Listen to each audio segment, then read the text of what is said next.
So today I'm going to go over 3 of the myths, I hate that word, that are out there about vaginal steaming. And the first one that I'm going to talk about is people think that steaming is about cleansing, right? People think that the very idea of steaming is saying that inherently our vagina is dirty or it's unkempt or it's something that needs to be serviced. And that's really not the purpose of vaginal steaming. It is a self-care method. It is traditional medicine, right? Our vagina is self-cleansing, but our vulva is not. Our vulva does need to be cleansed, right? What happens when we don't cleanse our vulva? If you do not wipe yourself when you go to the bathroom, what happens? You have a buildup of urine. You will be itching. You will also have odor, right? So to think that we do not need to cleanse our vulva is absolutely insane, number one.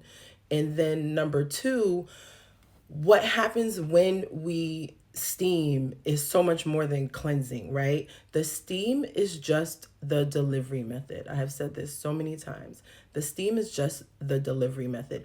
The herbs are the actual medicine. All of the antibiotics that you buy from a store, any drugs that you consume, they are derived from some plant or some natural medicinal thing that exists in nature.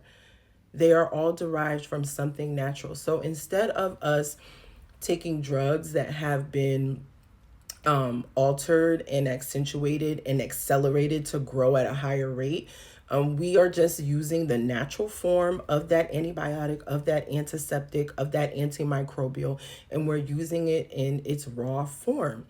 That is the medicine. The herbs are the medicine. The steam is the delivery method, and your body is doing the work. Your body is doing the work. Your body can heal itself of so many things given the right support in the right amount of time. What we don't have in modern society, we definitely don't have time. And when it comes to our reproductive wellness, we have not been given the tools and the education to know how to support it properly. So vaginal steaming is just one of those things that has existed throughout many, many cultures and for many, many centuries for women to be able to address this issue. Women have had our own ways of caring for our reproductive wellness. And just because it's not taught in medical school, which is another myth we're going to dispel in a moment, doesn't discredit it. Because I believe the ancestors. I look at the lineage and the anthropological implications of women doing this for centuries and being able to take care of themselves naturally for centuries and being successful at it, right? So that's the number one myth, that it's about cleansing and that it's the steam that is the mechanism. The steam is just the delivery method. The herbs are the medicine, and your body is actually doing the work.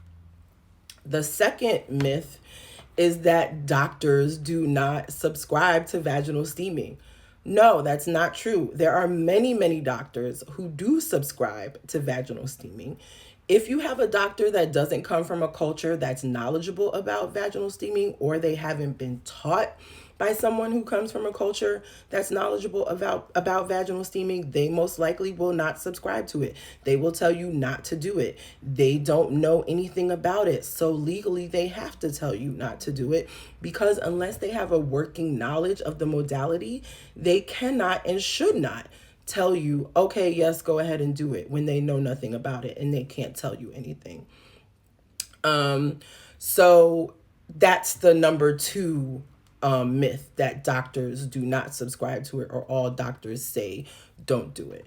And then the number three myth is that there are no studies or there's no proof that vaginal steaming works. And that is completely not true. There are many, many studies. I wrote a blog article, a couple of weeks ago that list out several of the studies, not all of them, but several of the studies that have proved that vaginal steaming is very effective. And it's being used in hospitals, not in the United States, of course, because it's not an American modality, but it is being used by doctors. It is being researched by hospitals and by educational institutions. So the false premise that's being put out by a lot of blogs is that no doctor, supports it, and there's no research to support it, and there's no research to support claims. And that is completely 100% not true. So this is a live right now, so I don't have any links. There's nothing for me to put a link to. But when I do repost this on our IGTV page, I will put the links in the caption, because you can put links in those captions. So yeah. Have a great day, everybody.